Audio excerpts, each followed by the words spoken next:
Everybody আসসালামু আলাইকুম, কেমন আছেন সবাই? আলহামদুলিল্লাহ আমরা ভালো আছি। তো আপনাদের মাঝে একটা রেসিপি নিয়ে আসলাম।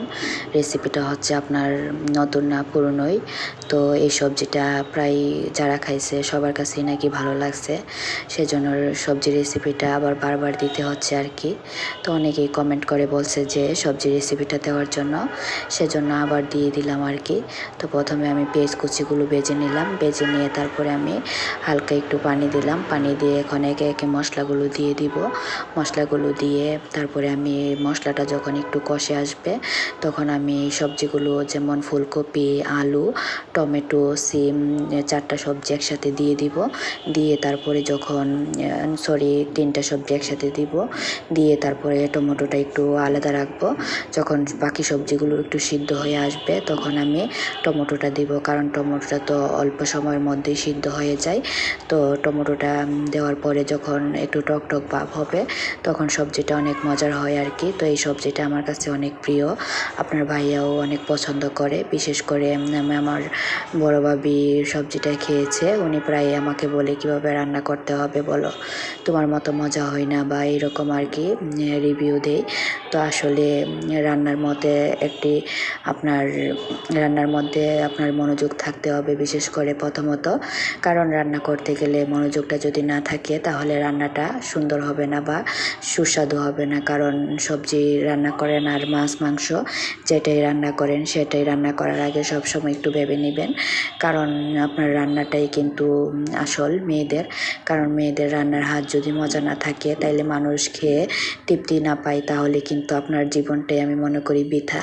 কারণ রান্নাটা যদি মজা না হয় আর রান্নাটা যদি তরতিপ করে রান্না করা না হয় তাইলে তো আর আপনার ফ্যামিলির মানুষ সবাই খেতে পারতেছে না। আর আপনি যদি ভালো করে রান্না করেন তাহলে কিন্তু ফ্যামিলির মানুষ সবাই খেতে পারবে, আর বিশেষ করে তখন ফ্যামিলির মানুষ একটু পেট ভরে ভাত খেতে পারবে। সেজন্য আমি মনে করি মেয়েদের ক্ষেত্রে আর কি, মেয়েরা যখন রান্না করবে, সবজি রান্না করেন আর মাছ মাংস যেটাই রান্না করেন, একটু ভালো করে রান্না করার চেষ্টা করবেন। কারণ ভালো করে রান্না করলে আপনার ফ্যামিলির মানুষ আপনার এই খাবার খেয়ে তৃপ্তি পাবে, আর আপনার জন্য মন থেকে দোয়া আসবে। আল্লাহর রহমতে আমি আজকে 6-7 বছর যাবত সংসার করতেছি, কিন্তু বাবার বাড়িতে থাকতে তো আর রান্না করি নাই। যখন শ্বশুর বাড়িতে আসছি তখন থেকে রান্না করতেছি, কিন্তু এই পর্যন্ত কেউ আমাকে বলে নাই যে রান্না মজা হয়েছে না বা মজা না। বিশেষ করে আমার শাশুড়ি আমাকে প্রায়ই বলে, তোর হাতের রান্না অনেক মজা বা তোমার হাতের রান্না অনেক মজা। কারণ আমার শাশুড়ি আমাদেরকে মা বলে, মানে সরি, আমাদের শাশুড়ি আমাদেরকে মানে তুই ব্যবহার করে, কারণ উনি একটু মানে আপনভাবে বেশি, কারণ মেয়ের মতো আদর করে, তো সবাইকে আদর করে। আমার 2 জা আছে, আরও আমাকে নিয়ে 3 জন। তো আমাদের সবাইকেই আম্মা অনেক আদর করে, সেজন্য আম্মা আমাদেরকে সবাইকেই মানে তুই ব্যবহার করে আর কি। তো আমি প্রায়ই ভাবি যে আম্মা এরকম তুই ব্যবহারটা কেন করে, কিন্তু আমার বাবার বাড়ির ফ্যামিলিতে আমার আম্মা দেখি ছেলের বউদেরকে তুমি তুমি ব্যবহার করে।